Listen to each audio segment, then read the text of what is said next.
Hey readers, welcome back to Bratton Reviews. Today we are going to discuss the Dresden Files. Before we get into that, however, I want to lay the criteria for how we're going to judge this series. Because we do not currently have a final installment by which to judge the branching plot lines, we will instead focus heavily on character development, writing style and voice, world building, and general themes in the text.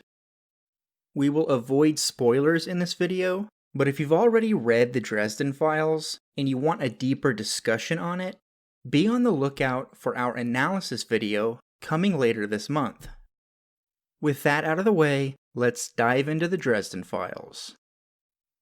The opening sequence to Stormfront is, to be quite frank, nothing special. It does a decent job of laying the groundwork for the story to come, but it fails to provide a solid hook for readers.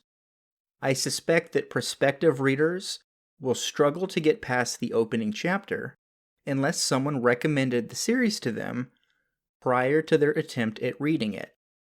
What the first chapter does well, however, is introduce us to the titular character, Harry Dresden, in a unique and interesting way.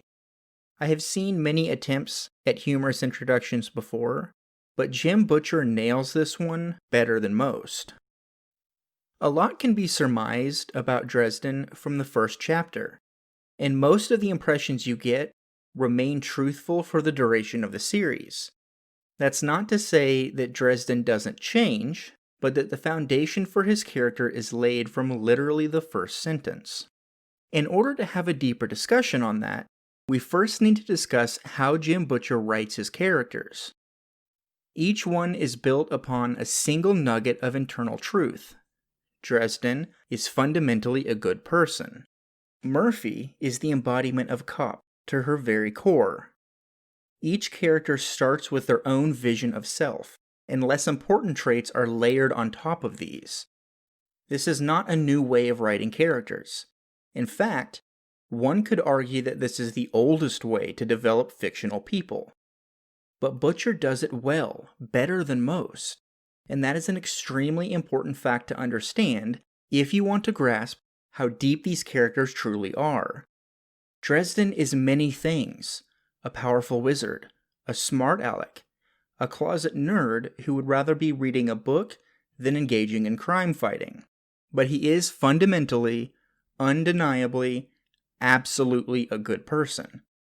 That seed of personality sprouts, grows, changes over time, but it is always there. The other things are just layers to that, and they create a deep, complex character that reacts very organically to any given situation. You know what Dresden is going to think about most of the things that happen in the series, because Butcher does such a remarkable job of making him feel alive. Alive in the way your best friend from high school is. Your friends change as they get older, but they are still recognizably your friend. Even more amazingly, all of the characters go through very intense arcs that change them, visibly or otherwise. But those changes do not occur over the course of a single book. In many cases, the seeds for them are planted prior, and only come to fruition when a catalyst causes them to bloom. The level of detail that goes into characters is truly incredible, and the first time you comprehend that all of them lead fully realized, off-screen lives, your jaw might hit the floor. The way that the characters move through events and the world at large speaks to how well Butcher has morphed our reality into that of the Dresdenverse. Ostensibly set in 2000 Chicago, much of what we read feels intimately familiar, as if we're seeing half-remembered dreams. Cell phones are just coming to prominence.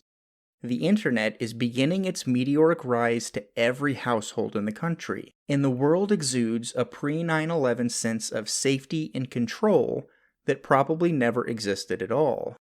Cops are still unambiguously the good guys, and the bad guys are still a generic mix of the other. In this case, werewolves, ghosts, vampires, and everything in between. It is nostalgic in some ways, if you can get past the fact that every facet of the world is steeped in magical lore unseen by humanity at large. At every turn, something familiar shifts into oddity, and we are left trying to reconcile the strange with the nostalgic. None of that is to say that you are sucker punched with world building. Absent necessity, the world depicted is our own, only diverted into the unknown when the plot demands it. The world building we do get is in small doses, spread across a lot of text. Yes, there is a lot of information there to absorb, but Butcher delivers it in bite-sized chunks, perfect for those uninitiated or uncomfortable in the fantasy scene. In fact, there are few times when something happens that is not blended seamlessly into our reality. There are common-sense explanations for everything, which lends the series a certain level of plausibility that assists the reader in suspending disbelief. All of that speaks to how well Jim Butcher writes his novels. When describing his writing style to friends, I often say that he is a middling writer, but a great storyteller. His prose is simplistic, his word choice bland. Heck, even his sentence structures can get repetitive and old over time. But his themes, the way he weaves the tale together into a cohesive whole over time, the planning, tight and meticulous, everything comes together to create something unmatched, if imperfect. No one is writing fantasy like Jim Butcher is, and frankly, I'm not sure anybody else could, at least not at the level he does it. All of this, from the characters to his writing style, brings us neatly into the themes present in the Dresden Files. Remember how I said that he builds his characters on top of a single, unshakable truth? Those truths are often at the center of conflict in the story. Difficult decisions, moral quandaries, and tenuous relationships play into the conflicts at the heart of each book and the story as a whole. Absent the desire for love and acceptance, we simply wouldn't care. Sans the internal struggle present in every character Dresden interacts with, there would be no reason to invest our emotions. While the themes might not be particularly deep or complex, they beg to be uncovered, discussed, analyzed. Trust and betrayal, living up to expectations, faith, parenthood, family, these are all thematic center points that make up the larger tale, and without any one of them, the story would suffer.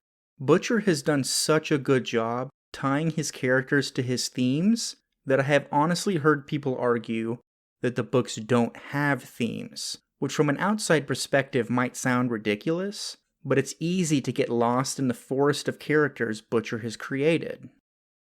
The last thing I want to talk about, and the thing that I have the least formed opinion on, is pacing. While I know that the books are quick and violent in action, what I have not decided is whether I like that aspect. On one hand, they make for wonderful thrillers. We're always on the edge of our seats, always in anticipation for the next shoe to drop.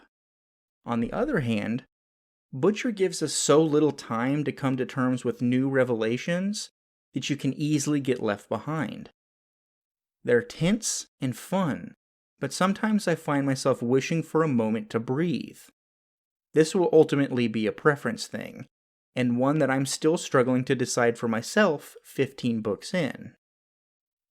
I know that there's a lot to think about, and I want to give you the time to mull everything over for yourself before giving my opinion. Here is my conclusion. The Dresden Files is a fascinating character study, neatly hidden inside of a series of thrillers. You can find yourself lost in the action easily, and there's nothing wrong with that. But the characters are relatable, the jokes are funny, and the unique mix of real world and fantasy gives you just enough to think about between reading sessions that you will crave more. That's all from me today, folks. If you enjoyed this video, please hit like, and if you want more content like this, click that subscribe button. I'll see you next time.